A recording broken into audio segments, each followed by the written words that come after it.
Good evening, our esteemed viewers. Welcome to the tower at UNN this evening. My name is Dr. Juko, as usual, the host and the presenter of this show. Tonight, we're gonna look at various issues that have trended within Uganda. And what has been so much trending tonight or this week is the issue of corruption. We had a corruption week this week, corruption day this week, in which a lot of issues were expressed. And it leaves one wondering whether there is really a solution of corruption in Uganda.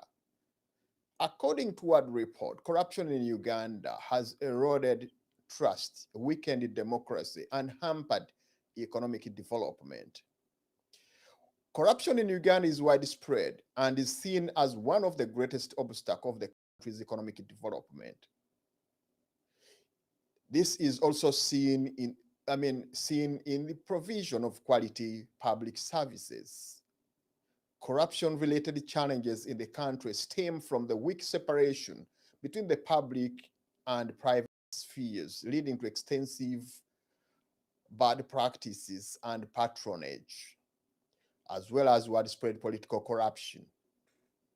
Such corruption challenges are exacerbated by weak law enforcement, which fuels the culture of impunity, particularly with regards to high-ranking officials who are usually involved in corruption schemes. Uganda seems to be a den of corruption, which is eating up the whole structure. This is the discussion that we're going to have today. With me in the studio, I have Professor Milton Alimadi. Professor, you are welcome to the tower at UNN this evening. Thank you. It's a pleasure. Thank you.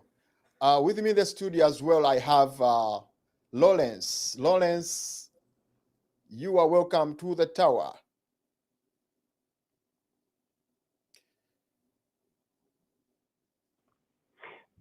Thank you so much, Dr. Juk, for once again inviting me to the UNN Tower. It's always a pleasure conversation, and I also welcome fellow guests, and I hope we do have a good deliberation today. Thank you so much. Thank you very much. Online, I have Stephen Owol, Mr. Stephen Owol, who is from Uganda, on phone in Uganda, who is an economic analyst. Mr. Stephen Owol, you're welcome to the tower. Please, most welcome, and I want to thank you for having me. I welcome all the panelists. I've heard of Dr. I'm forgetting their names, but I'm glad to share with you the panel, and I hope we are going to have a very brilliant discussion this evening. Thank you very much. I'll have also Dr. Miriam Matembe coming over soon to join us as we try to discuss and digest into this digging into the economic and social problem or monster of corruption. Let me start with Stephen. Stephen, you seem to be very conversant with the system in Uganda, first of all, and secondly, you are an economist who can try to dig for us the foundation of this discussion. How is Uganda economy right now, and how does it look like? What is the structure of the Ugandan economy right now? Thank you so much, Dr. Joko. To our viewers and listeners, this is a very interesting discussion. First of all, somebody needs to know what is Uganda, where is the location of Uganda, what is the economic status of Uganda. When you look at Uganda, Uganda is found in East Africa. There are some people who may have joined this discussion for the first time, and perhaps they may think, is Uganda a new NGO? Is it a new factory? Uganda is a nation of around 46 million people located in eastern part of Africa, To the north, we are bordered by South Sudan. To the east, Kenya, south, Tanzania, and southwest Rwanda. And then to the west, we are bordered by DRC, the Democratic Republic of Congo. We are a multilingual society with 52 ethnicities. We have a population of 46 million. And in terms of economy, we are predominantly agriculture, which is to a larger extent in subsistence. The industrial sector of Uganda is just evolving. We are mainly an import consuming country. In the 70s and in the early 80s, we used to import most of our consumer commodities from Kenya. But in the recent years, we've been importing most of our commodities, manufactured goods from China and then Dubai. Our public sector and then the service sector is too narrow, employing less than 2 million. I'm looking at the structure now. When you look at Uganda, we have been independent for the last 57 years. We got our independence in 1962, and at that time, our economic base and growth was at the same level with the current South Korea, Singapore, Malaysia, and most of those tiger Asian countries. When you look at the GDP of Uganda, the GNP, our total budget value for every year, for last year it was 44 trillion Ugandan shillings. In terms of dollars, this is 17.5 billion US dollars. That is the equivalent of our GNP. Now, in terms of debt burden, we are crippled with a debt burden of over 52 billion US dollars. That is the current index of the debt burden per GDP, per GDP as it stands today. Now, it is interesting that even with this smaller economy as it stands, smaller than the current total value of Coca-Cola, smaller than the value of Apple as a firm, smaller than the value of Amazon, you'll be surprised that even with these mega resources, this economy has continued to face the worst unhindered level of corruption. Whereas Uganda has gone through a number of challenges that has tried to take it back, challenges like wars, challenges like famine, but in the recent past, for the last 35 years, Uganda has tried to be a little bit stable. However, it has registered limited progress in terms of economic growth. And this has been partly because of corruption. When you look at corruption in Uganda, unlike other countries, ours is open day stealing, it is looting on an industrial scale, shameless diversion of public funds patronized by those in leadership, shameless stealing without regard to the people who should benefit from this little money. That is Uganda. When you look at the sectors that are so much infested greatly by this cancer in Uganda, the first sector is the police. According to Afrobarometer, when you look at the research conducted by Afrobarometer of 2019, the indicators, their lineup include the victims, mainly include police, the judiciary, our tax body, which is the URA, the public procurement department, the civil service, the army, hiding under what we call classified expenditure. All these sectors, among others, have promoted this cancer of corruption. Of course, somebody may be interested in finding out why is this so deeply so in Uganda. One, Dr. Martin will bear with me because she has ever held a position of the Minister of Ethics and Integrity. One of the key things that are lacking in our country is what we call ethical values by those who have access to public funds. They hold our resources with impunity, with the disregard to who should benefit from these resources. Then another challenge that we have is that other mentality called get-rich-quick mentality. This is a mentality that has really been entrenched in a generation. Somebody graduates from the university. After 1 year, he would wish to have a bungalow, would wish to have a Porsche car, would wish to have a farm. And because there are vivid examples that they have been drawing from, they see people amassing wealth so quickly. And so what happens? They jump on the train. When they get an opportunity to have access to public funds, eventually this one becomes a trend. Then, of course, without forgetting, we have no serious punitive measures to avoid this. When you look at corruption in Uganda, our corruption in Uganda, unlike in other countries, ours is institutionalized.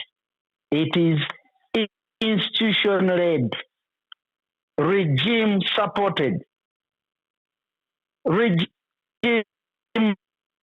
And that is one of the challenges that we have. And that right from the top man, the topmost powerful man, to the lowest person down, corruption has swallowed almost all of them, especially those in leadership. Those in leadership.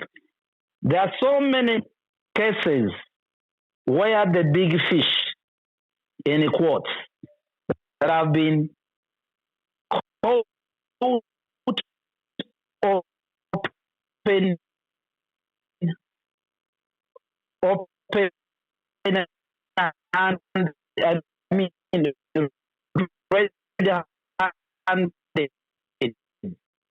but Yes, Stephen, we seem to have a lag with your picture, with your sound. Well, I'll bring you over later on as we try to work on the sound. Thank you very much.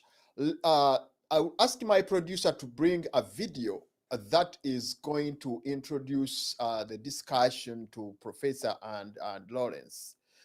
Can I have the video right now?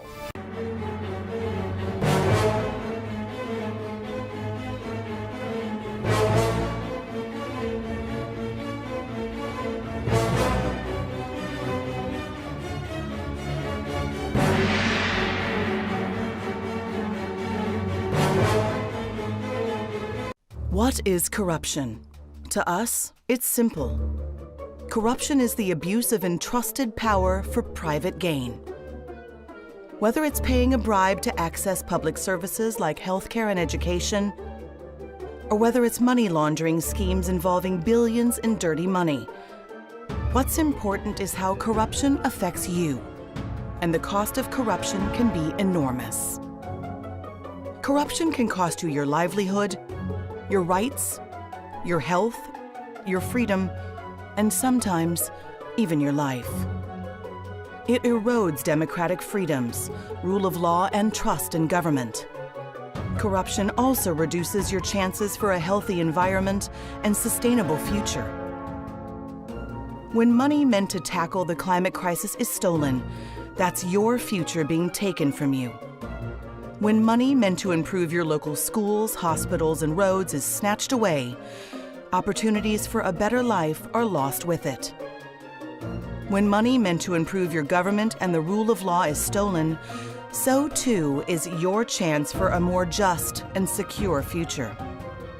Every year we lose billions to corruption, billions that were supposed to improve all of our lives, our opportunities, and our communities. At times, the scale of the problem can seem overwhelming, but corruption is not inevitable. Together, we have the power to stop corruption. Join us.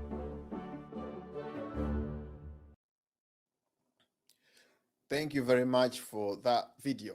As I mentioned prior to I said we have a very serious problem of corruption. And with me in the studio, I have Professor Milton Alimadi, who is a professor and a writer. And also I have Mr. Lawrence Semgoma, who is our analyst here at UNN. Let me bring in Lawrence. Lawrence, you seem to be able to look at some of those great issues that Mr. Owori has mentioned. And they seem to be touching when you look at the data that he gives. Can you please dig deep into and make a comparative analysis as we try to dig deep into corruption? Can you relate corruption with impunity that we have in Uganda, and how does it affect the local population? Well, thank you so much, Dr. Junko, for that question. Well, the way I look at corruption is, of course, it comes from the name. Just the meaning itself of the word, and of course, its origin. It comes from Latin, and of course, it just means to bribe or steal. Think of any bad term that is in line with that, and you will have defined corruption in your own way.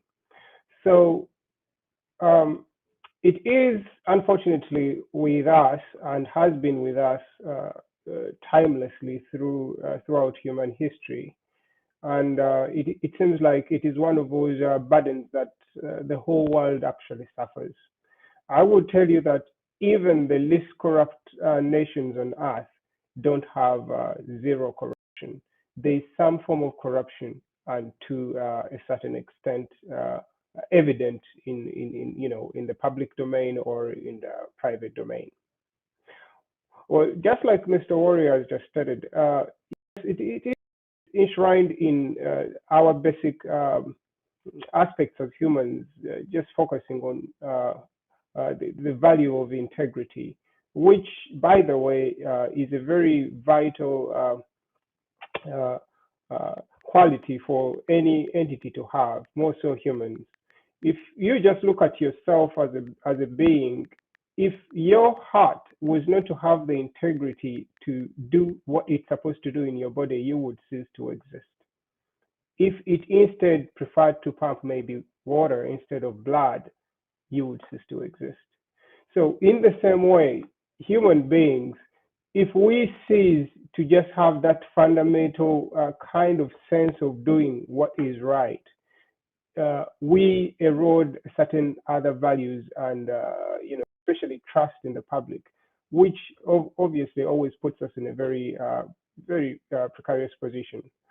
So looking at corruption just around the world, I just wanted to focus on what Transparency International does. And I think Uganda is a signatory, or rather a member to Transparency International. I think they have their offices there in Ntinda.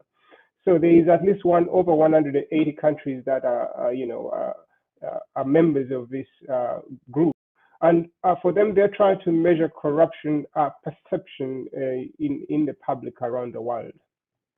So when you look at it, when you look at their just recent report, which was published with all the countries involved giving their feedback to this organization, you would realize that over 2/3 of the world of the nations in the world are actually scoring below 50, which means there's too much corruption out there in the world. Now, our average score as a whole world is currently at about 43%. which is very low. If you scored 43 in your school, if you've been part of the education system, you know that is not a very great grade to get today. You more or less just passed, or you've just participated in the whole learning exercise. But and this is what the whole world is pushing out as feedback to Transparency International.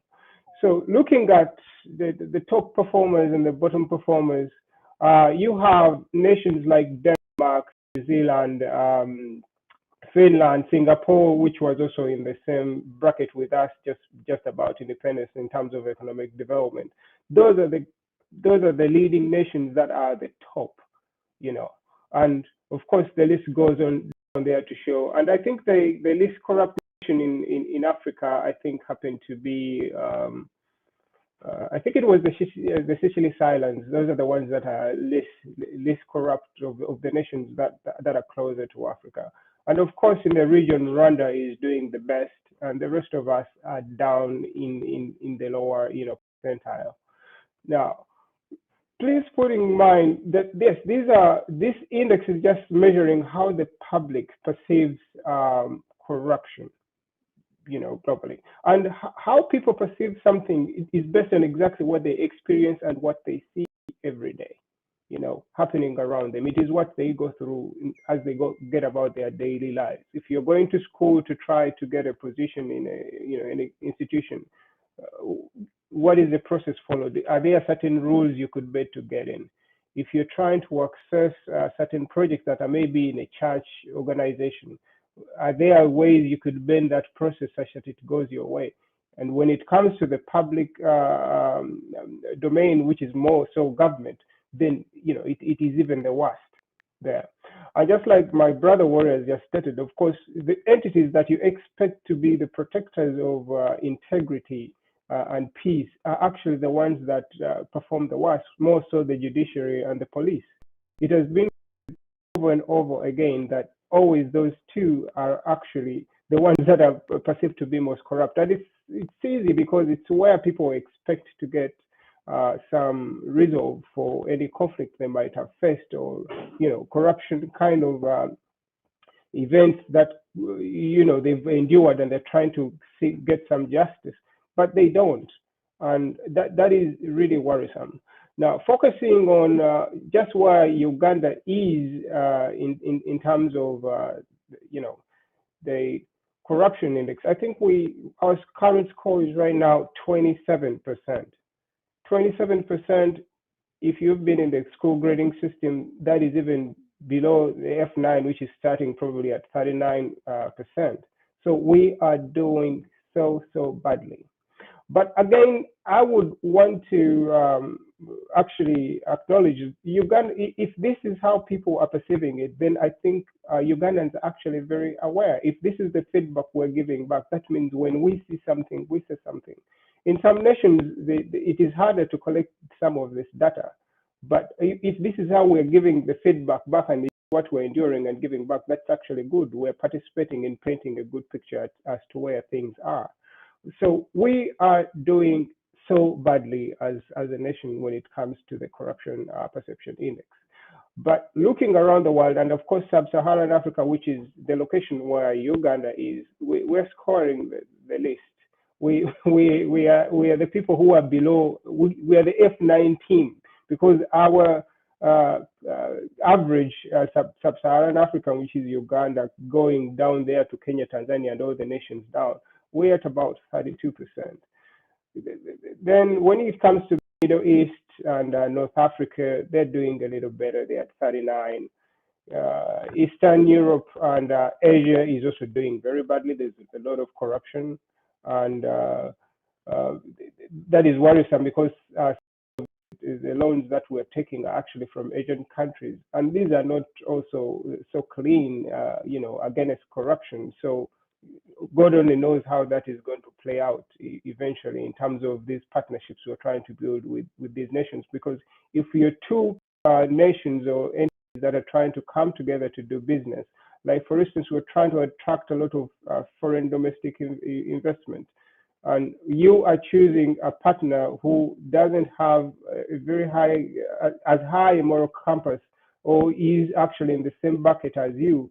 Only God knows how that arrangement is going to play out when you start working on a project together. It is no wonder that you're getting all these scares like we had just recently had the whole airport scandal where people are like, oh, the airport was already mortgaged. Yes, there is some clauses in there that almost referred to that, but it's not exactly that it is gone yet. For $200 million, like the case was presented, I don't know whether that is sufficient to take over the entire airport, but we shall find out eventually. But that is not concluded yet. So getting out to the nations that are doing the best, which is I think the nations in EU and Western Europe, that is where the Denmarks are and all these. If you look at those that are best, performing best in corruption, when it comes to now, like currently we're dealing with COVID-19, the pandemic, those are the very nations that are actually doing the best in terms of actually pushing the vaccines out there and protecting their people. Those nations are actually doing very, very, very well because they are focused, they are clean. There's no one who's going to steal drugs. There's no one who's going to rob anyone. Like the situation we had in Uganda, whereby people had to sell their land, their property, just to pay the bills for COVID hospitalization, which is quite unfortunate. And all the bodies that are supposed to be overseeing all these are quiet. Ministry of Health didn't give a statement or anything. They're like, people just stay home. We don't control the billing process of most of these hospitals. The government was quiet. The tax body was quiet. But if you ask them whether they actually were able to get taxes off all these very bills that the private hospitals were charging, I think your guess is as good as mine. Probably they didn't pay any or so. But I think that presents a picture of where corruption is. People are perceiving it, or rather are aware of it, and they are giving their feedback to at least bodies like the Transparency International. But what is then left to the public to do after all this is said and done? Because having matrices out there or all these other reports is not just enough. It's good that gives us a starting point to show that we are aware of the challenge that we are faced by. But now then comes the action. How do we improve scores? Are we making those steps boldly? The judiciary police has always come up as the most corrupt. Have any changes happened, in the last 10 years or so? I think actually our rank has dropped very, very, very, very big in the last 10 years. We've dropped by over 20 places to the 140 something position we have right now. So there's still a lot of work to do. We should be improving, but it seems like we are just getting worse and worse towards the tail. So there is a very big job for every good Ugandan citizen out there in the fight for corruption as to how we are going to tackle it, and it's everyone's responsibility. And I like it when sometimes people always are like, no, let the government just step in to resolve this. But when all this is happening in the background, and maybe there's a farm that needs to get a contract, maybe it's a procurement contract, or it's one of these other big deals we're having, maybe it's in the oil industry, or there's an infrastructure, project that the government is going to undertake. It's always the private citizens that are there. They're the footwork of corruption, and they are the ones that enable it. But how are we going to get it out of society? That looks to be like a job that you and I would have to partner on, and everyone else to commit to, such that we are able to have less corruption, if not a corrupt-free nation. Thank you so much. I beg to submit on that point, Dr. Joe.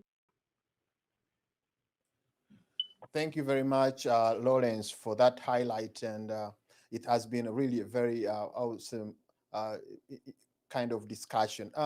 In the studios, we have also Honorable Miriam Atembe, right from Uganda on phone. Honorable, we are happy to hear from you. Yeah, I'm glad to hear you, but I have missed the whole debate, so I don't know how I shall fit within the First of all, context. I've not heard what people have been saying. You're going to hear Professor Alimadi is going to analyze, but before I bring in Professor, would you greet our viewers as we try to dig deep into the issue of corruption and impunity in Uganda?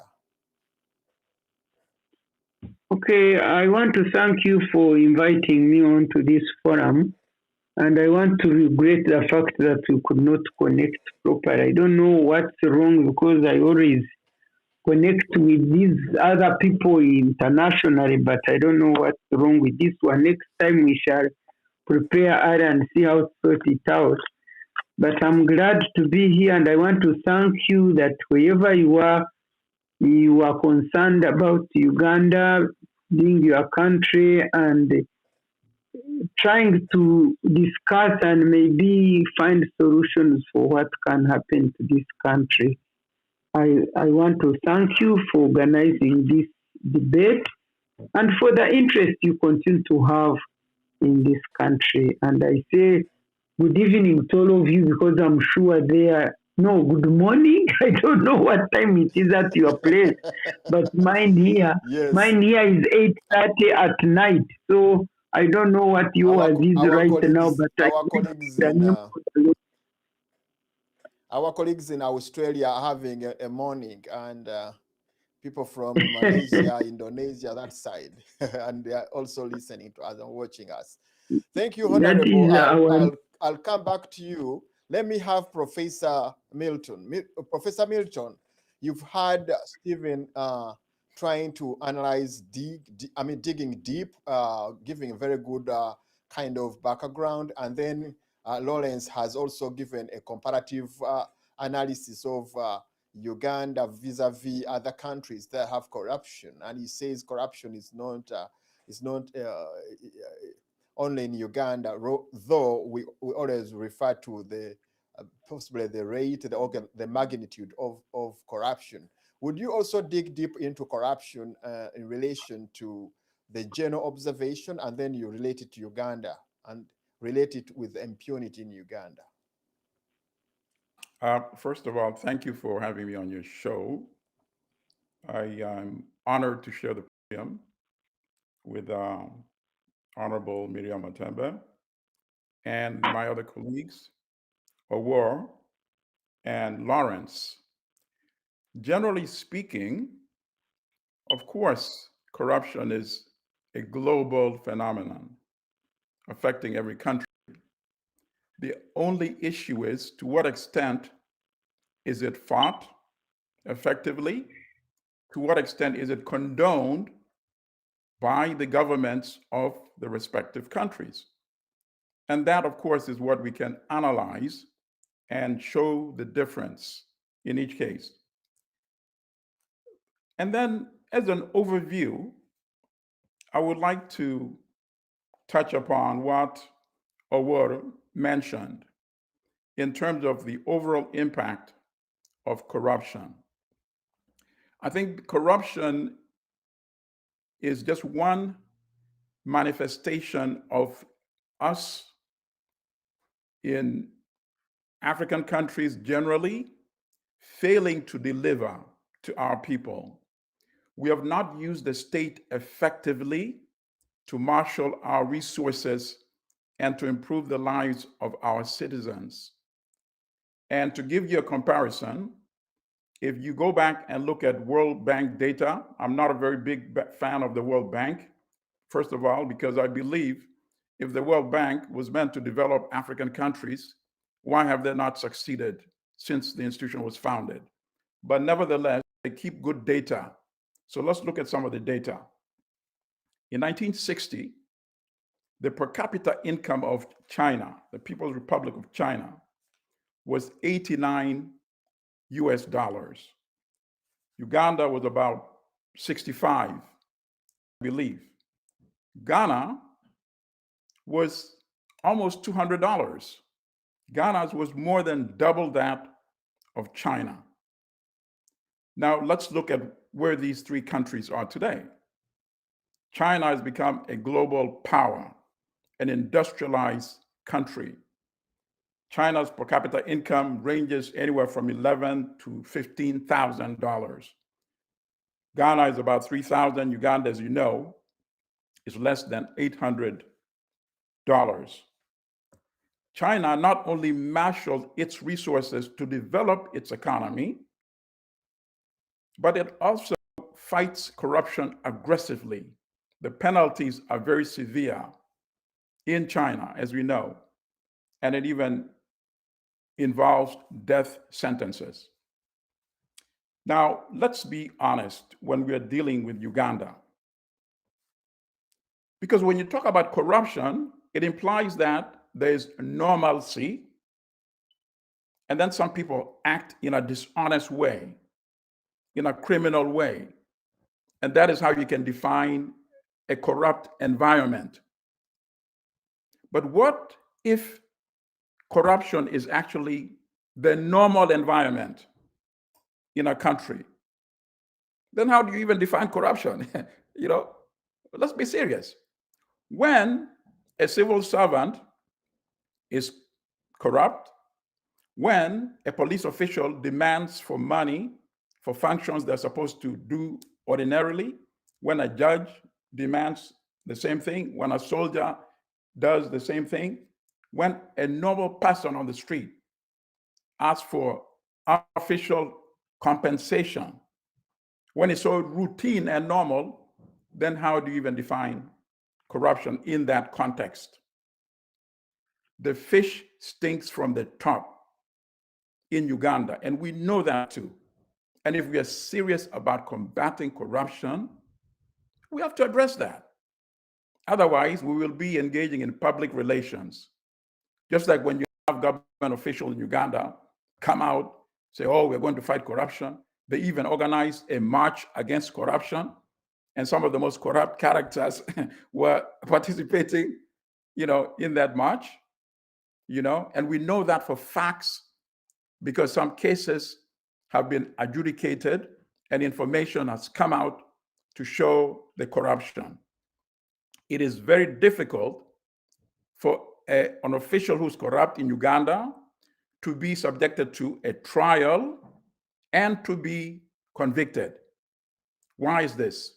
Because the state itself is corrupt and the state controls the system.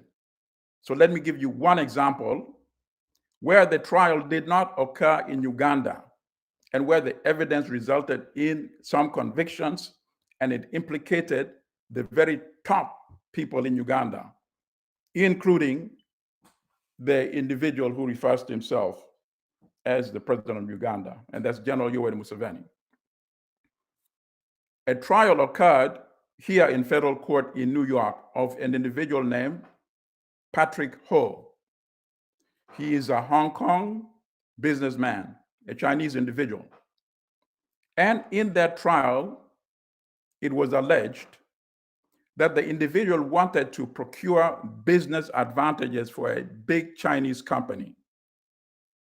So he engaged in conversations with Sam Kutesa, who was Uganda's Minister of Foreign Affairs.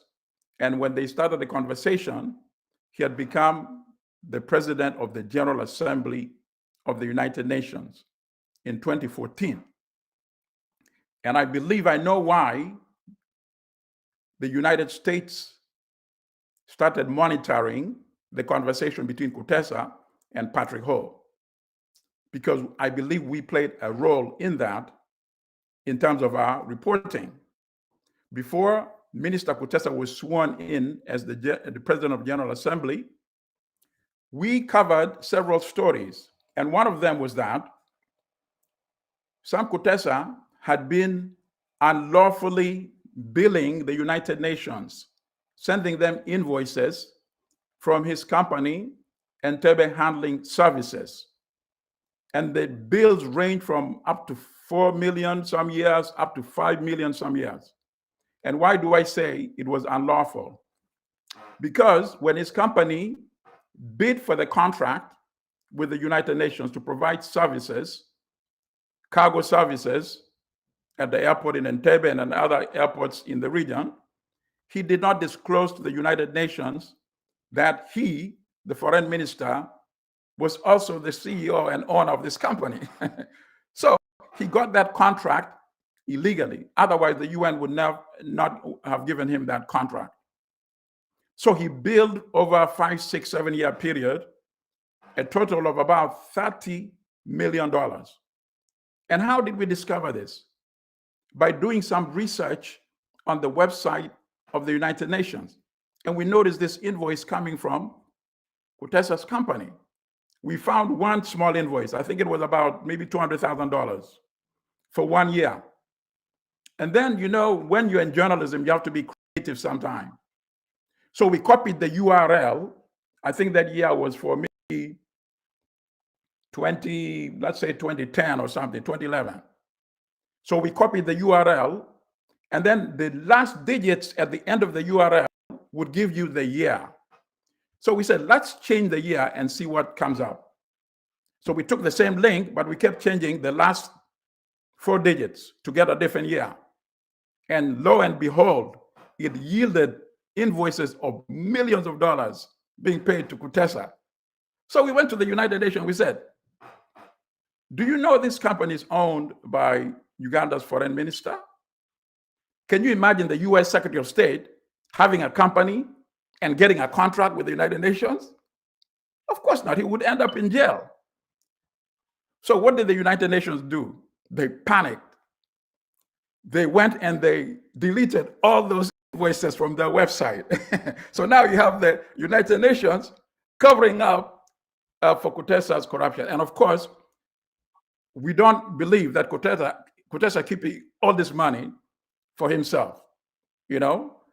So anyway, United Nations covered up for Kutesa. He became the president of the General Assembly. But when we found the evidence of this corruption, we sent it to the US officials to get comments, including the FBI and the Department of Justice. They did not respond to us. Unbeknownst to us, because of that information, they started monitoring Sam Kutesa's phone.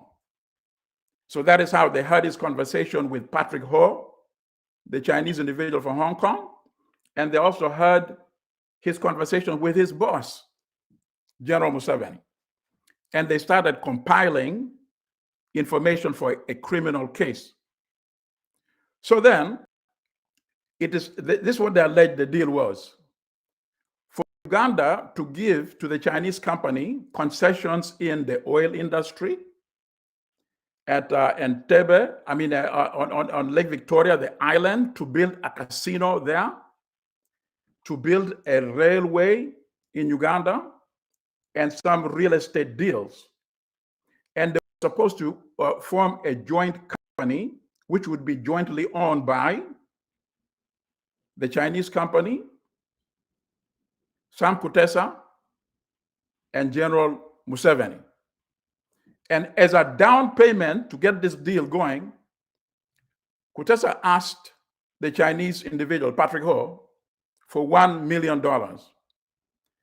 And he shared this between him and his boss, General Museveni. How did the US gain jurisdiction to try this case in the United States? This is how they gained jurisdiction. Kutesa's $500,000 was wired using a New York City-based bank. And that is how the US took jurisdiction over this case. General Museveni's money was not wired. I think the boss is a bit smarter than Sam Kutesa. When Patrick Ho was invited to go to Uganda for the swearing in of General Museveni on May 12, 2016, Patrick Ho came with a delegation to discuss business with the Ugandan authorities, and he flew to Uganda. This is alleged by the United States government in the trial, which led to the conviction. It is alleged that on that Gulfstream jet that brought him from China to Entebbe, he carried with him $500,000 in cash. and that was General Museveni's half. Patrick Ho ultimately was tried, of course, because after he left Uganda, he kept coming back to New York, and then one day he was arrested and at JFK Airport here in New York by the FBI, and that is what led to the trial, and that is what led to his conviction. So let me add another element in this whole case. You notice General Museveni has been saying, oh, Kutesa told me the money was for charity. He's not addressed all these other issues that I just listed. And here's the deal. Not a single journalist in Uganda, and I don't blame them because it may not be good for their health and safety, but not a single journalist in Uganda has said, General Museveni, it is alleged, and Ho was convicted, not only for giving Kutesa 500,000, but that he also flew to Uganda with 500,000 in cash for you. Is this true? Nobody has asked the general that question. And it would be very difficult for him to respond because he knows that the US has been wiretapping all these conversations. So for him to come out outright and deny it, it would be very difficult, especially if the US can prove that they have the evidence by monitoring to show that indeed he received the 500,000 calls. No one has asked the general that question. So this is one example of a clear-cut case that the fish stinks from the top. And my submission is that we can talk about all these issues until kingdom come if we don't deal with the fact that the most senior authorities in Uganda are, in fact, corrupt. And then the next question will be, how do you expect the corrupt people to fight corruption? That's an exercise in futility. It would be like asking government to fight itself. It would be like asking government to commit suicide. So we have to be honest about these issues. So the policeman who takes a little money here, the soldier who takes a little money there, of course, looking at what the captain of the team does at the top, we would be very unrealistic to think there could be a system, a parallel system where some people are subjected to the law, the rule of law, and some people are not supposed to be subjected to the rule of law. What kind of country would that be? And that actually seems to be the situation in Uganda right now, that we expect everybody else to be law-abiding, but the top authorities in Uganda, including General Museveni himself, not to be law-abiding. Or used a very interesting word. He said, corruption has been institutionalized in Uganda. I think he is 100% correct. It means corruption is the normal in Uganda. So in fact, it means the people that are not corrupt are the ones who are seen as abnormal. So we have the system upside down. And you have to ask yourself this question: what can be more corrupt than stealing elections? Think about that. When you steal elections every 5 years for the last 35 years, because that is opening the door for the corruption of stealing money and stealing state assets. You have to be in power. And how do you gain power? By stealing elections. Once you do that, then you can engage in the other corruption which comes from there. So I think I will leave it at that. I'll be happy to engage in conversation going forward. But my final submission is that until the most top corrupt officials are not in power, we will be engaging in an exercise in futility. I'm happy to say the United States has just come out with a new policy recently announced by the Biden administration during the summit, the Global Summit on Democracy, which the US now says it is going to protect whistleblowers, people who come out with evidence of corruption, including in African countries, including in Uganda. They will protect them, And here in the US, whistleblowers are also given compensation, substantial amounts of money. So if this is policy announced by President Biden is real, I would encourage Ugandans who have evidence of corruption, take it to the US Embassy and tell the ambassador, I'm responding to the announcement by your president that whistleblowers are going to be protected. Thank you, comrades. Uganda marked the International Anti-Corruption Day with the theme of promoting active citizen participation in social accountability. Bishop Joshua Relee's prayer touched on Ugandans' worriness about the misuse of government funds. The people we lead are tired. They're like sheep without a shepherd. They feel oppressed and have nowhere to run. They no longer believe that we are their best interest at heart. President Museveni blamed corruption on people who want to get rich quick.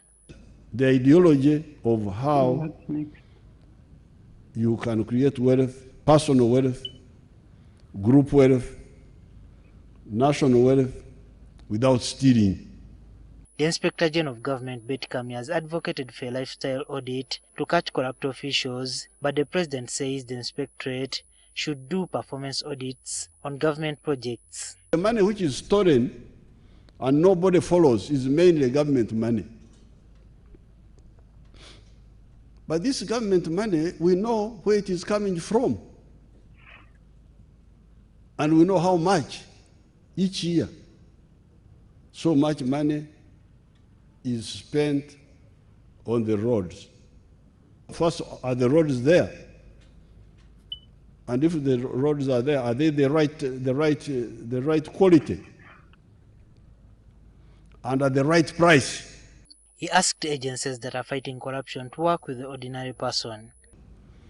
So if you want to know what the problem is, contact the victim of corruption. And who is the victim of corruption? It is the villagers. Kami and other stakeholders on this mission say a lot more must be done. Some of us are even practitioners and beneficiaries of corruption, using the very offices we occupy to fight corruption. So whose war is it? Increase recovery of stolen public funds by way of refund, settlement, compensation, orders, and fine. C. Severe punishment of all persons involved in corrupt practices and economic sabotage. Kami recently said that the country loses 10 trillion shillings to corruption annually, money that can do a lot for the country's development.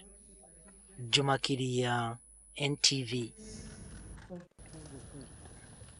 Uganda marked the International Anti-Corruption Day. Yeah, thank you very much. Professor Alimadi, that is a great work that you've presented. We also have Honorable Matembe online from Uganda. Honorable, you've had Professor Milton trying to analyze these issues, and also you've seen how the impunity that we have in Uganda has continuously affected the fighting against corruption. And one of the quotations here, I have a quotation right from you, Honorable. It was saying that corruption is rampant in Uganda because Museveni wants it to succeed. There is nothing that can succeed unless he wants it. Museveni cannot fail to get something that he wants. So that quotation by you brings you on board on this very issue. Can you go ahead, Honorable? Thank you very much. I think I'm glad to have listened to Alimadi. Yes, Professor Alimadi, yes. To the gentleman who has been speaking, and having heard him, I don't know whether I have anything to say. In lawyers say we don't have anything beneficial, to add on. I think in where you got that caption, that where he was saying that Museveni has never failed to get what he wants. So if he wanted to fight corruption, he would manage. when I was talking on that day, I told people, can the corrupt fight corruption? Can the corrupt fight corruption? Of course, the corrupt cannot fight corruption. And that's what the gentleman was talking about. And I'm glad I'm talking to you immediately after the president made a clear statement, and he made it. I had talked to the press in the morning, to NBS, where you got that statement, which you have referred to me, that indeed he cannot fight corruption. And I had said that Kamya is just talking silly talk. And then in the evening, at the celebration marking corruption, which I said in Uganda we should be celebrating it since it is no more and it has become a lifestyle.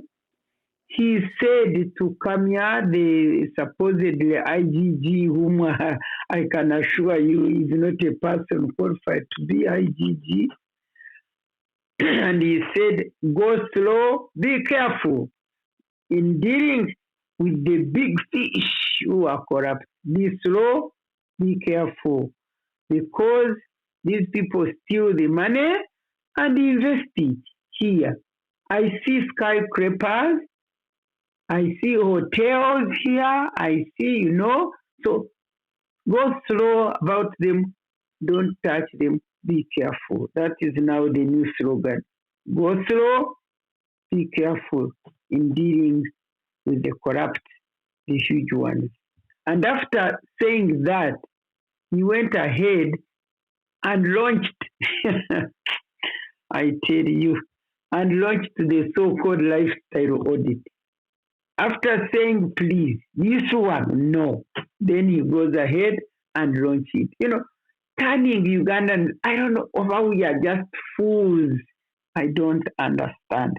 But in short, since I see there is no time, I agree entirely with the gentleman, I forget the name, whom I listened to attentively, and I want to remind him that when I was the Minister for Ethics and Integrity, we censured Kutesa when he was the Minister of State, and yet after the elections, he was appointed as full cabinet minister, together with Muhwezi Jim, whom we had censured. I want to ask all of you listening to me to buy my book, my latest edition, which is entitled The Struggle for Freedom and Democracy Betrayed. You can find it on Amazon. It is there. When you read that book, you will know. And we would even stop talking about corruption in Uganda, because corruption is a lifestyle. I want to tell you that the professor there ended with that statement. When you get power through corruption, the ladder which you have used to get power is corruption. Can you remove that ladder? How will you go down? Because whenever you climb up, you have to go down. Now in Uganda, you climb up in leadership in any position of authority through corruption. But majorly, the bribery in Uganda, we do not have elections anymore. We have voter purchase. You get into positions, political leadership through voter purchase. And you go there and you fight corruption. I mean, I want to tell you people who are not in Uganda that the levels of value degeneration, the levels of moral decadence, they are just too high. In Uganda, it's about self. It's about securing positions of power for yourself. So, all along, leadership should be about serving people. In Uganda here, leadership is self-centered and power-oriented. Simple. Just get power for your own stomach. I, myself, and I. I mean, that's what it is. Nepotism, highest level. You cannot, if you have integrity, if you are a judge and you have integrity, will you be promoted? Can you be promoted to high level? You will look at even those judges who stick to integrity. I can assure you they will stay. If they are at the high court, they will stay there. If they are magistrate, they will stay there. If they are court of appeal, they will never see Supreme Court. And that's what it is. If anybody is to get a job, you must pass through somewhere. So corruption is simply a lifestyle. When you see the president who clearly says, please, I warn you, IGG, go slow about dealing with the big corrupt people and be careful, because you see, they are stealing that money. Those are his words. They are stealing that money. They build hospitals, they build hotels, they build, of course, his own hotels are there. If you remember, maybe you are not here, may not have thought that at one time, many years ago, he was in Ntungamo and he addressed the public and say, you know what, me when I retire, I will go to manage my hotels. Which hotels was he talking about? And even this time he told Kamia, please, don't look into those people who are stealing money and they are building hotels.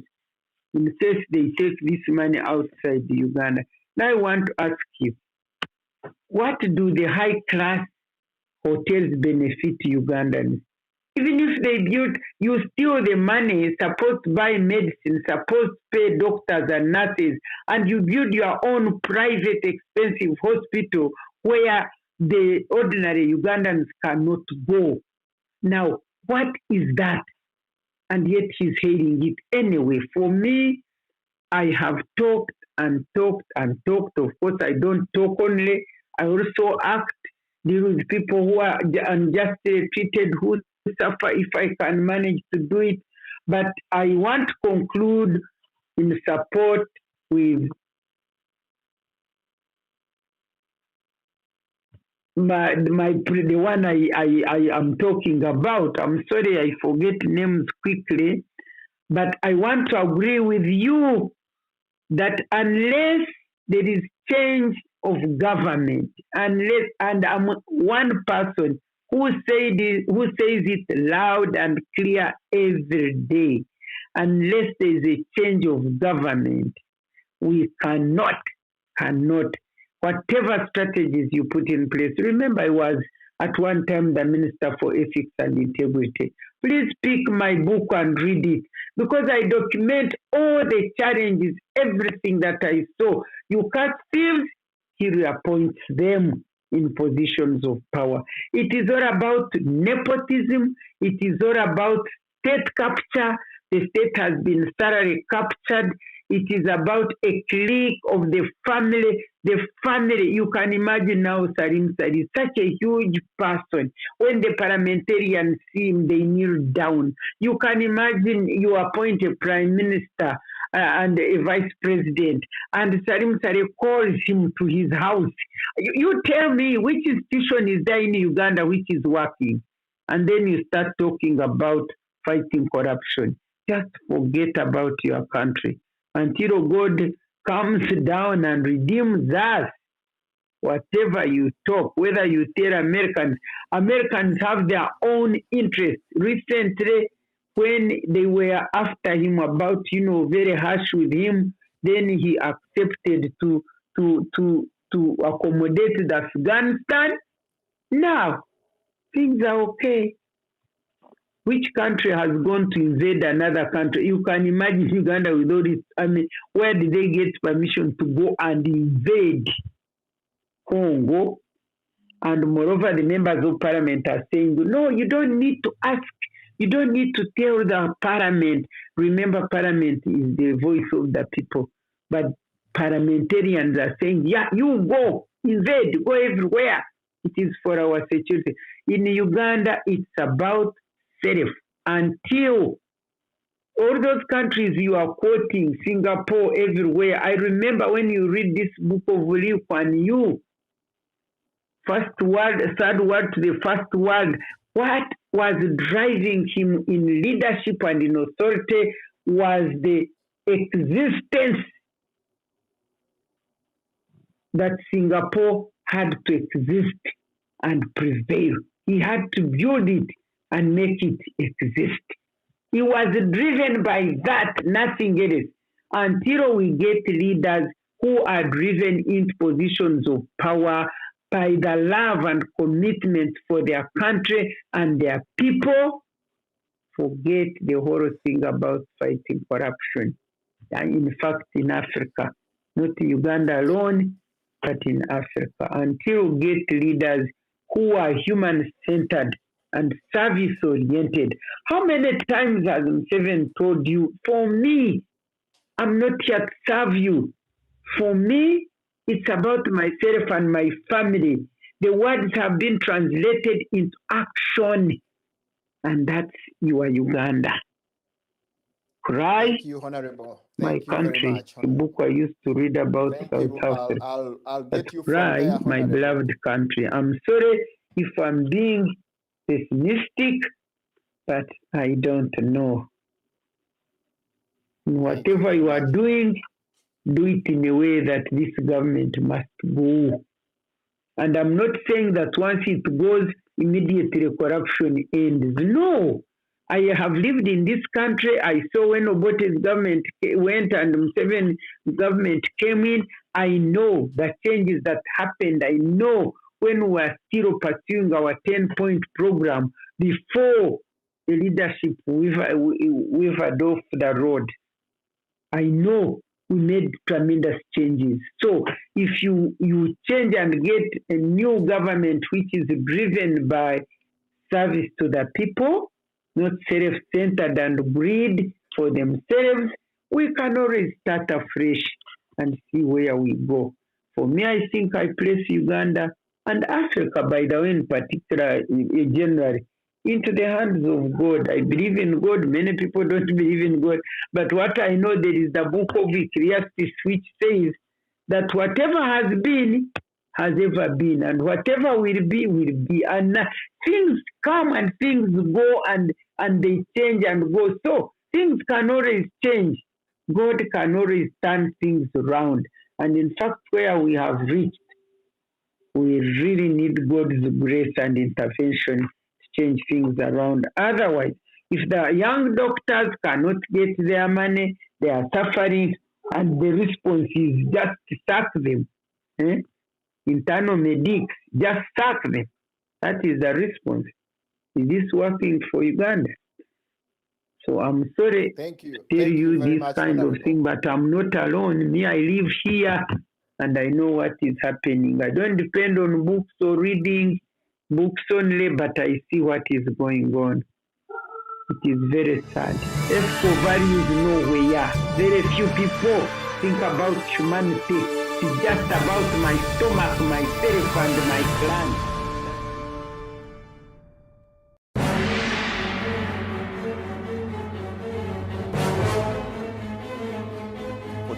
Least corrupt nation out of 175.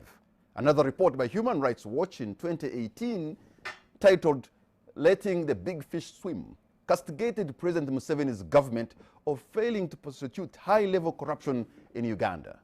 Now, in what seems to be fresh efforts to fight corruption, President Museveni, government officials, anti-corruption agencies, and Ugandans on Wednesday held an anti-corruption walk aimed at raising awareness about the vice. But will this action bear fruit?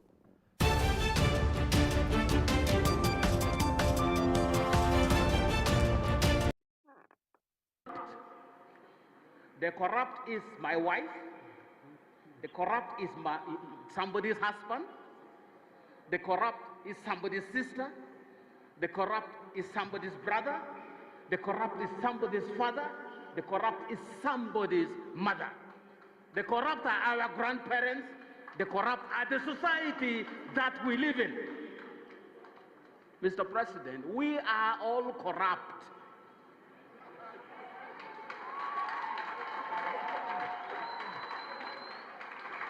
Let's cut the pretense, Mr. President. Let's stop being corrupt. We all are guilty as charged. Let anybody challenge me, Mr. President.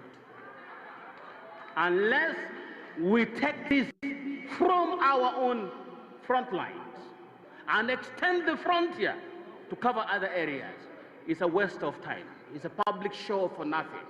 I come because it's a public show. But deep down, I know we are going right back to practice the same damn corruption that we claim to fight.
Welcome back from the break as we try to discuss a lot of issues. Yeah, as you know, time is not our best friend as regards this show. We usually have to stop at, within 2 hours. But as we continue to make some sense of the issues that are taking place in Uganda, as I told you, I have on with me Professor Milton Alimadi, and I have also Dr. Honorable Miriam Matembe, and I have Stephen Owori, who is an economic analyst away from Uganda, and then Samson.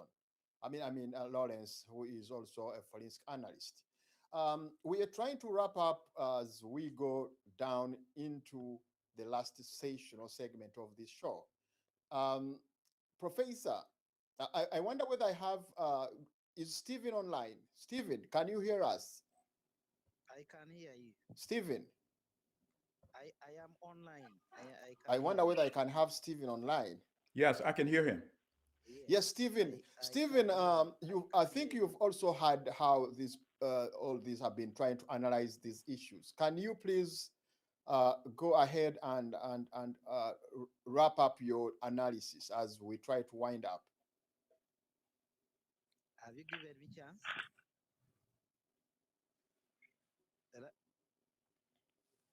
it my chance to contribute something? Is it my chance?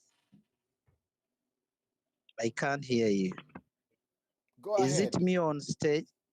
Okay. Good evening once again, everyone.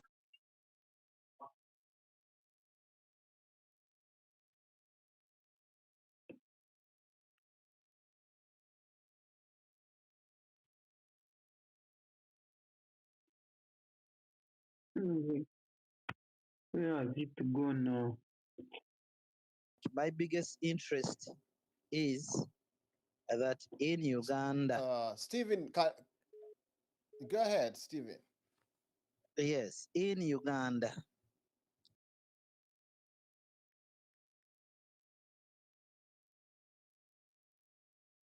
I can't hear.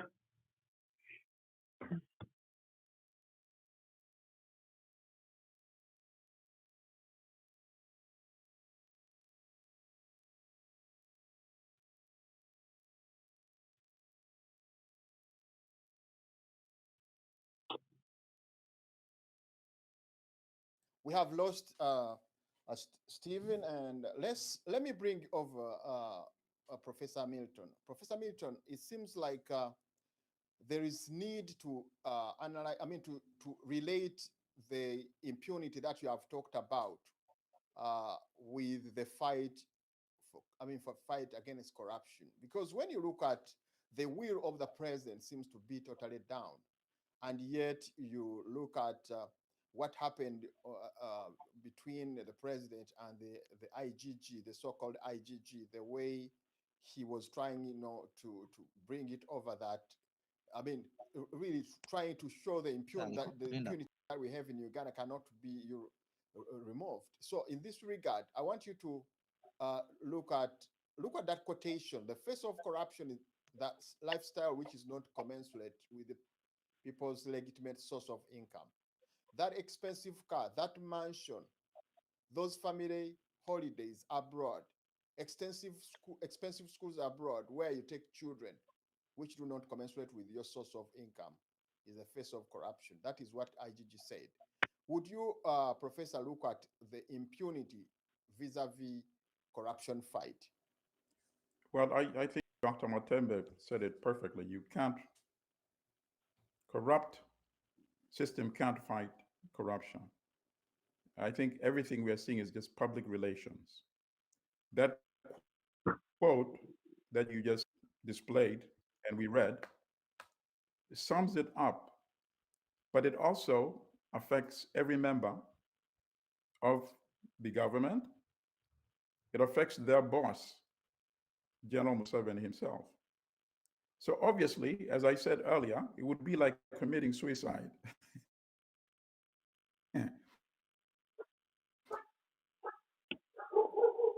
Remember, in Congo, when Mobutu was in power, when Mobutu was pressed on corruption, what did Mobutu say? And Mobutu, of course, was one of the most corrupt rulers in the world, allegedly stole $5 billion. Mobutu told his ministers and officials, he said, don't steal too much. That's the best he could say. Mobutu could not bring himself ethically to say, do not steal, because he was the chief thief himself.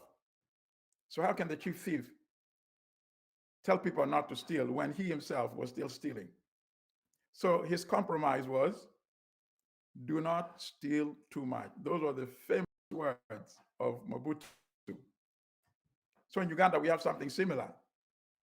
I just gave you one example where in a trial, it was conclusively shown with a conviction of the involvement of General Museveni himself in corruption.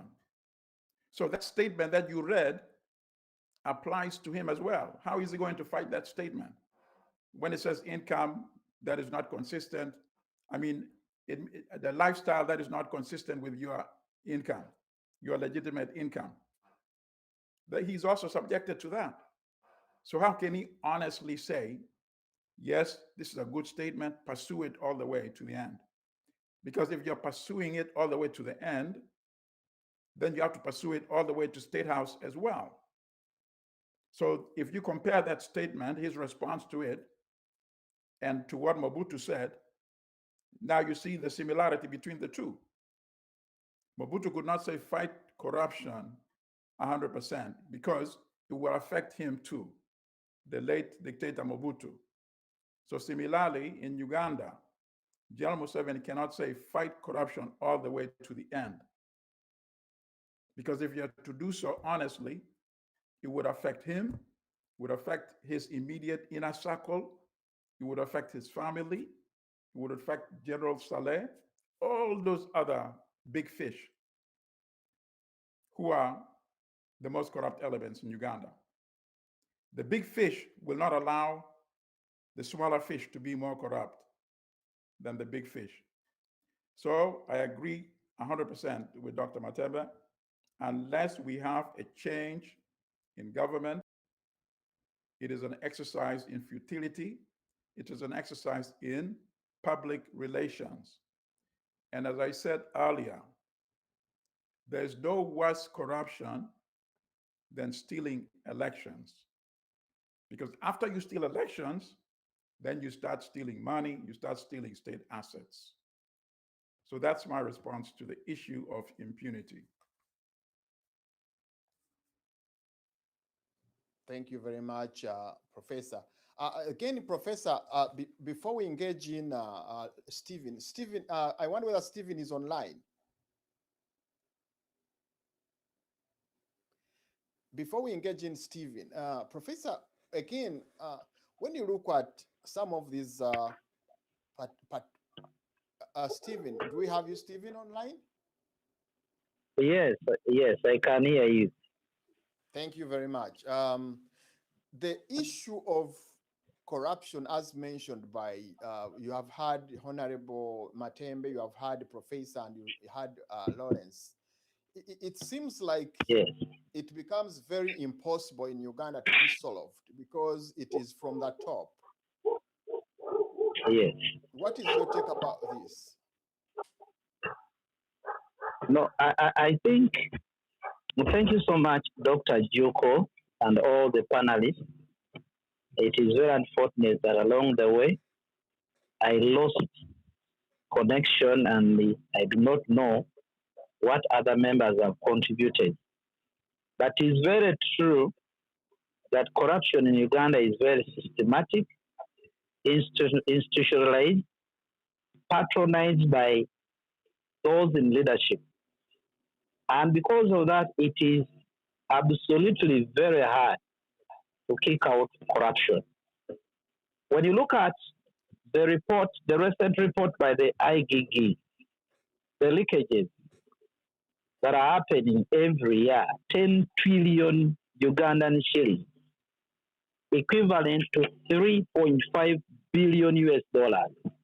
If you can look at the real work of that money in Uganda, for instance, that money would construct 2,333 schools, each school worth 5 billion, like the one Seven recently constructed in memory of his name in Tanzania, a 5 billion worth school would have around 2,000 of that nature, would have around 1,750 health center fours, and where each health center would be worth around 7 billion, that is 2 million US dollars, would have around 3,500 kilometers of first-class tarmac, would have around 350 factories, each one worth around 10 million US dollars, employing around 1,000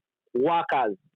It is so unfortunate that all this money is being swallowed every year, implying that in a term of 5 years, that is close to 100, that is close to 50 trillion Ugandan shillings.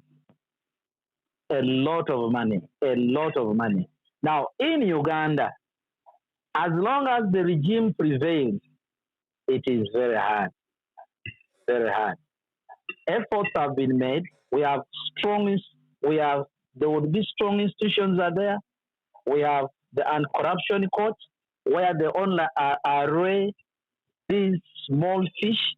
We have the IGG, who is very toothless. We have the Public Accounts Committee. We have the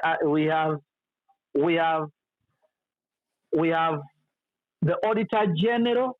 But it is laughable that all these institutions, together with their accompanying laws, don't have any effect to stop this kind of cancer. The reason, it is because those who are corrupt are connected to the big family. They are connected to the leadership, and therefore, there is no way you can handcuff them, because at the end of the day, they have the protective umbrella of the first family. They have the protective umbrella of the regime. So it is very, very hard, unless the solution is to have this regime saying bye-bye, and that's when we can do the overhaul of everything. Otherwise, as long as this regime still prevails, it is very, very hard to kick out corruption. Two, it has become a normal trend. It has now transcended from the Bush generation fellows to their sons and even their grandsons. It is now a normal thing. It has now moved from those who orchestrated it for the last 35 years. It has now caught up with their children and their grandchildren. And it has now become normal because the fathers and the grandfathers, they are still in the system. And in the case their children are threatened, they are the ones actually protecting these institutions. So the civic, this other new stealing generation is still protected. And the only way to remove this kind of cancer, it is to do an overhaul, remove the regime plus their supporters and have something new. Otherwise, short of that, Uganda is still crying. It is very unfortunate that even our development partners have not done anything to stop this. They have continued to pour money, which money you cannot tell where it is going, which money it is being swindled. The development partners cannot make a follow-up of where this money is going. And this money is now in the hands of a few people. Now, the challenge is that there is now an irony of a class system. We have the class of the have and the have not. Just a handful of people are stinkingly rich compared to the majority who are languishing in poverty. They lack where to sleep. Their children go to poor schools, and it is laughable. Even the so-called institutions like schools that they have tried to put in place, when you look at the children, the graduates of those schools, the best they can do is simply to be askaris at the verandas of banks. And those who are disappointed because they cannot find jobs, they end up going to the Middle East for voluntary enslavement. That is how bad it is. It is so bad. It is so bad. So, as a country, I know Dr. Matembe is listening. She's a prayerful woman. She's a God-fearing woman. She has ever handled the office of ethics and integrity. As a country, we need a spiritual solution. Why? Because this country lacks ethics, and it is one of the reasons why there is this kind of impunity. The Bush comers. Stephen. Yes. Stephen, just to chip in there, it seems that yes. When people resort to prayer, it becomes, yes, I believe prayers do work, but when people resort to prayer and they fold their hands, that's the lowest level of submission or yes, I would say submission. So it seems like people have lost it and have resorted to prayer, which prayer cannot go without action. Yes. No, So what's Doctor, your take over that? the reason why I was desperately talking about prayer is because we are frustrated. We have tried everything possible. Yeah. We have been hit and been pushed to the wall. We have tried all legal means to change this regime. But because we do not control the gun, we do not control the money. I mean, we've been frustrated for the last 35 years. We've been trying legally, and we have failed. Politicians have talked. People have complained. But I mean, the people who are wielding power, they have said the death here. Now, the biggest question is, what do we do?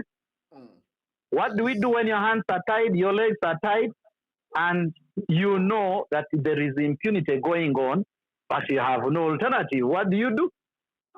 It is true, we have lamented. If you may follow the history of this country. I want to chip in there, Stephen. Yes. It seems like one of the biggest problems, I would say, in Ugandan situation are the politicians. The politicians who tend to go fetching milk from a well where they cannot get milk, rather they get water. Yes. Every time people, the regime prepares for election, and they do the same script. They read from the same script. They rig election. They have the electoral commission. They have the police. They don't allow their opponents to campaign. Then they rig elections. Then the script goes on, and they are encapsulated at their homes, those leading politicians. Yes. And then the president is re-announced as a new president for a new term.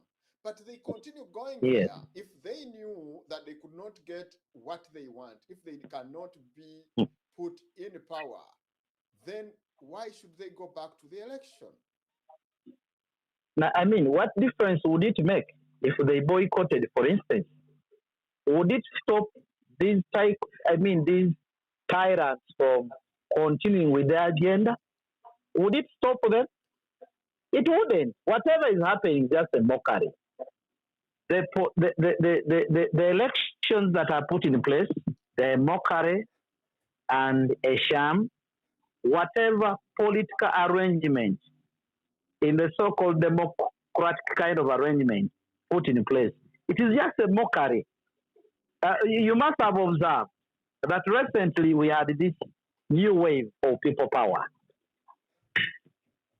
Everybody had a lot of hopes in these young men because it is being driven by young minds, full of ideas. And indeed, if they had an opportunity, they can really change the political and economic landscape of this country. But you need to be interested in knowing how these young men have been handled. You need to be interested in knowing how men are languishing in the prison cells. That others have been in prison for the last 6 months without being reproduced for trial. There is a lot of oppression that is going on. When you pull out your head to try to contest against their bread, against their seat, against their will, you would be tormented. Dr. Besigye has been a very resilient man. He has undergone all sorts of torture under this regime. We thought now that he had set aside, these young men would now carry on the baton from him. But I'm telling you, when you oppose to this government, even when you oppose to this government legally and peacefully, you would be branded a rebel. There is an ongoing scenario of the two MPs who are languishing in prison. You know that there are trumped up cases against them. Yet for sure the regime knows that these young men are innocent. Everybody knows that they're innocent. They are representatives of people in Kampala. Whatever case that is being imposed on them took place around 120 kilometers away from the city, from where they represent. You wonder how they had influence to whatever took place 120 kilometers away from where they represent. And they had people to be murdered in that place. So for me, the only solution right now is for all Ugandans to rise up. It is very unfortunate that when it comes to corruption, corruption kills the minds of even the most brilliant people.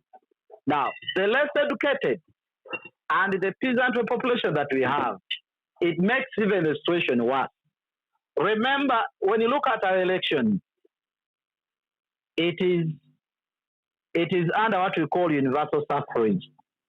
Those who understand the issues and those who don't understand the issues, they all participate. Now, with the corruption, these who don't understand the issues. You have to wind up.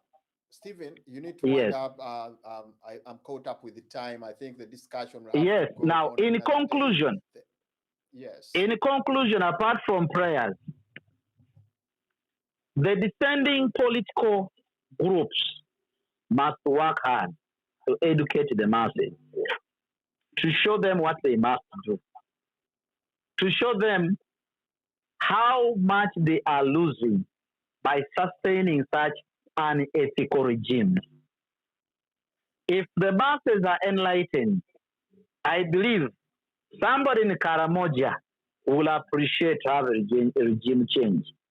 Somebody in Kisoro will appreciate to have a regime change.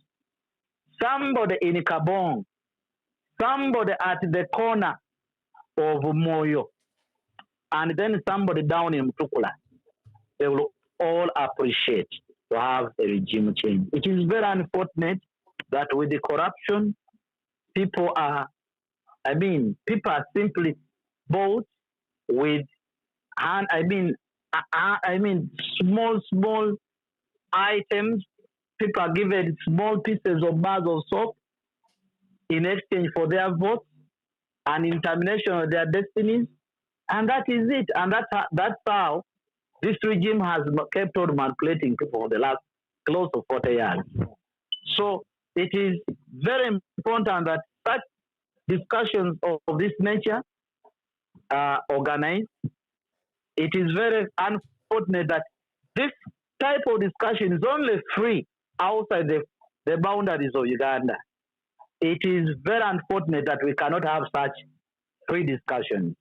You must have watched that even in platforms of this nature in Uganda, there is a lot of censorship, that people are not at liberty to speak their mind.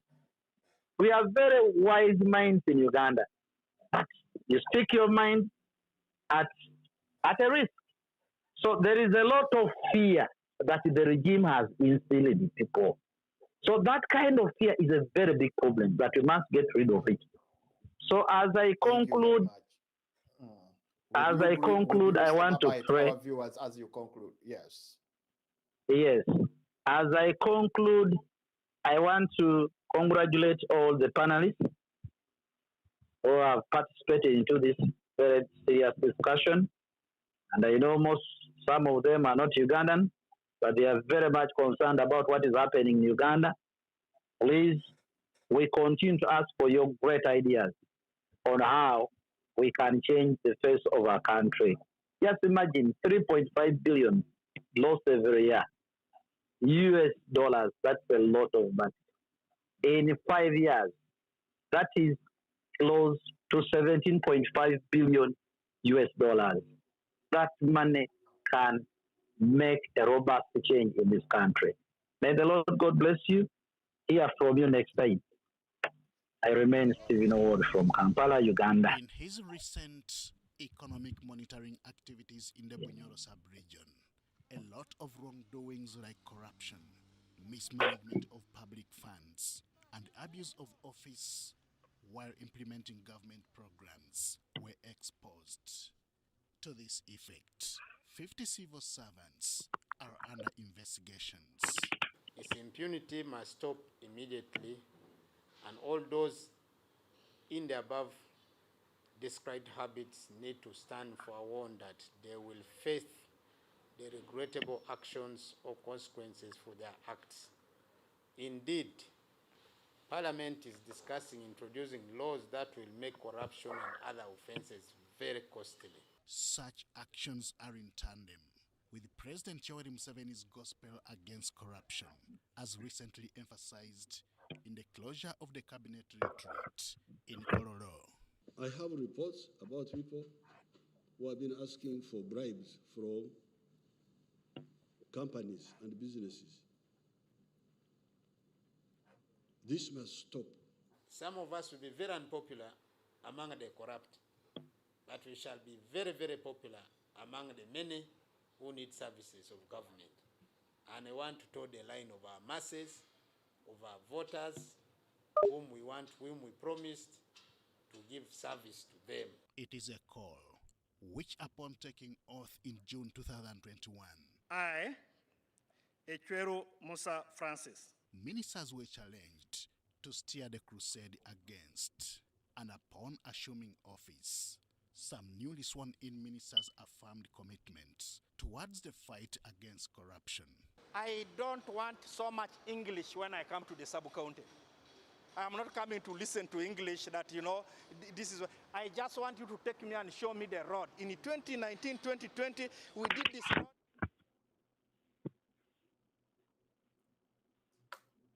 He doesn't want a lot of English. He wants to be shown the road. Yes, Professor, let's have your word and then wrap up, and then you say goodbye to our viewers.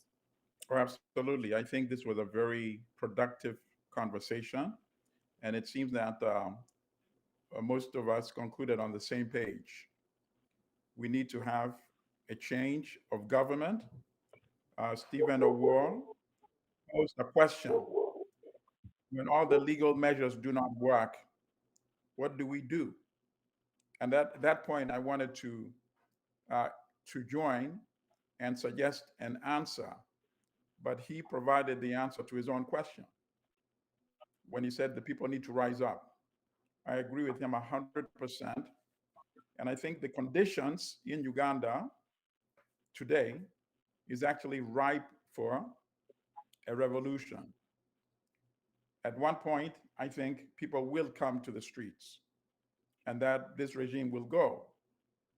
People will come out in massive numbers because this situation cannot be sustained for any long. Everything has a limit. If powerful regimes like the powerful apartheid regime in South Africa had its limit and it had to go, this regime is not that powerful compared to that regime that was sustained for 48 years in South Africa. I think in Uganda, it's reaching its limit. The people have had enough. So on that measure, I have to say, I'm actually optimistic. I think change will come in the way that Stephen Owo indicated, that the people will rise.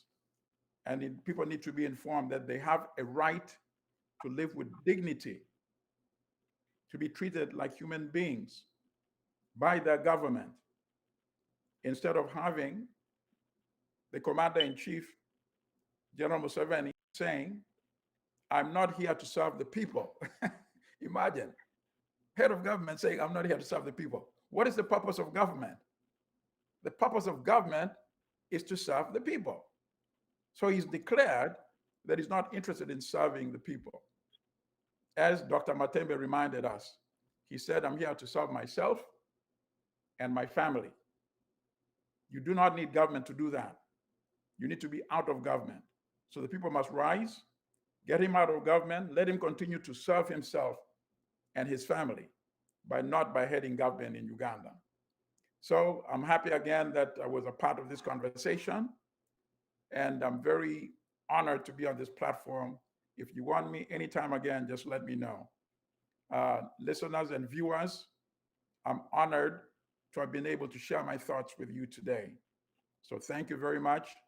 May the Creator continue to protect all of you and your families. Thank you very much, Professor. It was an honor having you as well. We have a lot we have discussed, and I hope we shall have you another day as we try to analyze and dig deep into these issues. Finally, let me bring in Honorable Dr. Miriam Matembe to finally wrap up and then say bye-bye to our viewers. Thank you very much. I've been able to listen to Professor and to listen to Stephen from Uganda, and we are speaking just the same language. And yet we are not in touch. We are not in connection. We are not in touch. We are pouring our hearts here on this forum. And that shows you where Uganda is. Now, I want to go back. When Stephen says Emilia prays, yes, I pray. Let me tell you, at the gate, at my gate with no wall, with nothing, there is a sign, angels on guard. And that's why I have been able to speak the unspeakable, to talk anything I want to talk about this government, and they keep silent because I'm sure my God protects me. And I want to say that Ugandans, that's why I say I leave the matter to God. Ugandans, I have seen Ugandans who are being bought by 1,000. Let me tell you, you may not have known that because of the neglect of the elderly people, with no insurance, with no care, just rejected as spent grain, and yet the elders are the shoulders upon which Uganda stands now. When they said that they should go to Parliament, I said this is the time I must go and talk for these people whose land is grabbed, whose children are beating, throwing out of whatever. And I went there knowing that me, Miria, with my voice, with my passion, with my commitment, the elders will know what they want, and therefore they will choose me to go and speak for them and make sure that their issues are integrated into the development structure of this country and development plan. And I went and offered myself. You should have been there. I saw these old people being bought as pancakes. I looked at them, I said, then that's why God wanted me to go there, see that actually, the rottenness. If me, Miriam Matembe, the way I am, and those who are my age, can be bought off, then what morals are there left in this country? And even up to now, Museveni is very brilliant. He planned, you remember 50 years of patronage, what was it called, dynasty? He planned it when we were not aware. He knows the Ugandans. He knows they cannot rise up. So when you see us telling you, God, please know that there is power in God. And I wish everybody even was playing, you people. They have gone to witchcraft. They've gone to demons. They've got, this country is sold prostitute. I am telling you, we need the power of the Most High God who gave us this land. And for me, I believe that the way he may engineer the situation and turn it around, I'm not focusing on Ugandans themselves rising up because they will not rise up.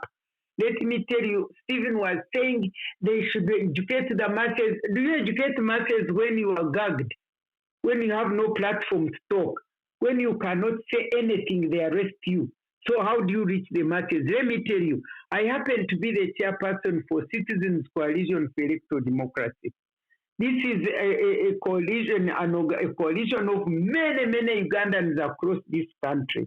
And our role has been to ensure transparency and integrity in electoral processes. And last election, when I was elected to be a member of this body, because of what they know I am, the Electoral Commission refused to give us observer status. They refused to allow us to observe elections. We went ahead, and for us, we observed and wrote a report on election observation and released all these evil things that took place. And you know what? We have been suspended indefinitely. Citizen Coalition for Electoral Democracy has been suspended indefinitely. When I went to the NGO Bureau, they said, you go to Electoral Commission, it is the one which is handling the thing. I got the chairman Electoral Commission, they have refused to meet us. Now tell me, if the chairman Electoral Commission refuses to meet Matembe, the chairperson, Coalition for Electoral Democracy, and mark you, this is a gentleman who helped me so much when he was a state attorney in the Directorate of Public Prosecution when I was Minister for Ethics and Integrity. He really helped me to deal with those corrupt, to deal with our criminals, to do. Now, when he was made a judge, eventually he came and the chairman Electoral Commission, he's so scared even to reply a letter to me. So, which other people can go and mobilize the Ugandans to know their rights? When organizations like ours, Pio, hasn't he taken refuge in America now?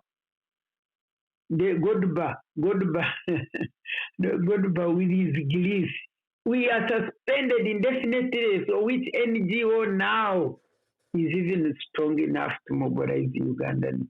So that's why I say, Ugandans, fellow Ugandans, let's raise our voices and cry to the Lord. He always hears people.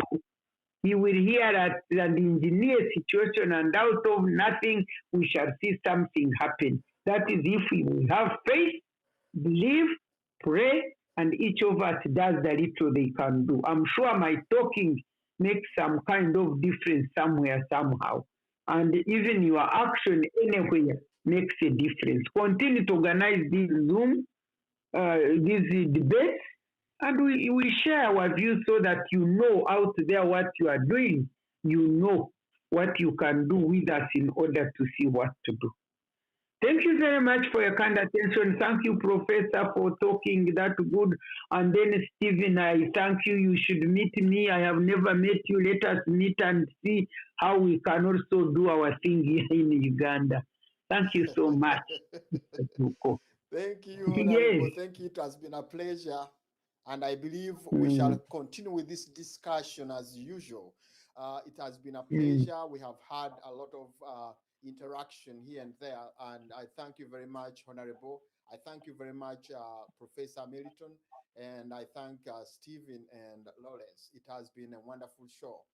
For our viewers, it is always a continuation from where we have stopped. And we believe that this is going to help us instill in you that sense of being nationalistic to your country, and also trying to put across anything that you think can help.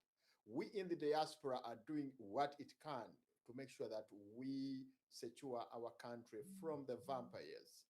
For our viewers, we really thank you very much for viewing us all the time and spending all that time with us. Don't forget that next in the program is Tonight with Henry Gombia, who will be hosting a very important person as well. Thank you very much, our viewers. I thank our producer who has done everything, and we hope to see you next week, the same time, the same day.